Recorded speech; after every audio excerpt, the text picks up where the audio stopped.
What's up? It's Eli Knight with Knight Jiu-Jitsu, and I've got what I'm going to try to pack as much information about butterfly guard into a short video, try to keep this around 5 or 6 minutes. So I want to kind of share some concepts first of all about butterfly guard, why it's a good position, why it has a lot of options from it. This was the position that really taught me how sweeps work, and so that was a really profound moment in training Jiu-Jitsu. It really taught me how sweeps work. Once I understood how sweeps work, then I understood how a lot of throws, takedowns, and standing sweeps work as well, because I understood about the structure, I understood about how to manipulate the base and everything else. So basically, to begin with, butterfly guard looks like I'm doing a butterfly stretch kind of. So if this is a butterfly stretch here, and what it's good for is uprooting this guy who has a base in front of me. Now, he may be on both knees, one knee up, one knee down. I could even play this from standing in certain kind of positions. So the idea, though, is that whenever he's seated somehow like this, is that he has this kind of pyramid structure to him. And whenever he has this pyramid structure, I have to figure out that his pyramid has points, it has walls, and it has like posts. So if I know that, then I understand how to topple a pyramid. You have to take it over the wall of like some direction here. Now, that means I have to uproot it and take it like 90 degrees over one of those walls. So if I understand that, then I understand like where I need to position myself in relation to him. Now, that's one way I can topple a structure. The other way is to separate the points so far that the structure will collapse. And so both of these are attainable from doing butterfly guard and butterfly sweeps and whatnot. So again, butterfly guard is something like this. Now, I don't want to stay too square in front of him because he's going to be looking to smash me flat and pass. So instead, I want to kind of create an angle here like this. So what's happening here is I'm going to look to get this underhook when I can and look to get an overhook on the other side. Now, there's different configurations we can do, but this one works pretty well. So a lot of the time, he'll be coming toward me anyway because he's looking to want to pass. So what I'm going to do is I'm going to get this underhook here. You can go up or down or middle. It doesn't matter as long as you understand what the pros and cons are. I can control just here on the wrist, or it's really nice if I can pinch the wrist and hold the elbow like this. This is good for me. Now, this side here and this side here work in connection with each other, so I'm manipulating his shoulders. His shoulder and hip alignment is going to get mismatched, and that's going to make him more off balance. And so just like whenever I'm doing a standing throw, the off balance is necessary preceding it. Now, here's the thing. Whenever I go to make this sweep, the sweep's going to look like this here. Okay? So some approximation of that. What's happening though, this is what was kind of confusing because it looks like kind of a lateral sweep, or sometimes it'll look almost like a tomonagi, like a kick overthrow. And both of those are right and wrong at the same time. But what really helped me understand this more than anything else, so this is the detail, is that from here, I'm simultaneously taking my shoulder to the floor, pulling him this way, but my foot is kicking this way. So I'm going this 90-degree difference here, lateral and vertical here like this, or horizontal. So I'm going these two directions, he'll fall in the middle between those. So that's what I'm trying to accomplish. So whenever we get to this position here like this, again, my head staying underneath his, and I'm gonna pull my shoulder to the floor over here, kick my leg back that way like I'm trying to kick it over my head, and that should cause here him to fall pretty nicely in the middle of those 2 points. Now you'll notice that whenever I sweep, I'm not trying to sweep necessarily to mount, because sometimes that's a little easier for him to start an elbow escape or something right away. So I sweep, and once I feel like he's at that terminal point where he's definitely falling, I'll cut back to this side here. I already have my underhook established. I'll put my head on this side here, so I'm controlling that shoulder carriage like this here.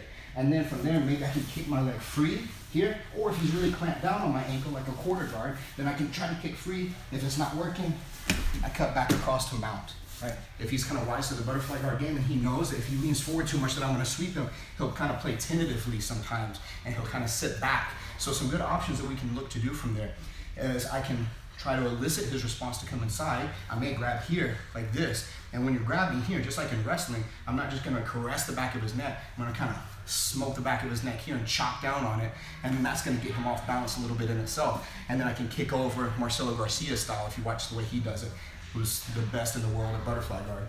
So now from here though, if he's really kind of staying away from me and this isn't working either, something that I can do is just do like a rocker here and come up on my knee and then start to cut across this direction here, like that. Maybe I can go underhook or straight into scarf hold like this.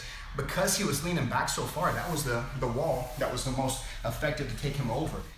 Okay, so something else that I can do from here too, that if he's playing a little more tentative of a game, he's not giving me a big committed response, which would be easier to manipulate, is that I can kind of look for whenever he is kind of reaching out, and I can turn that into an arm drag. Now, if he's reaching on an arm drag, something that I feel like is good before he makes contact is to just hammer the wrist part down and shoot this to the back here and look for that arm drag here. Now, as I do that though, I need to kind of begin with the end in mind. I need to know I'm going around him and not into him this time.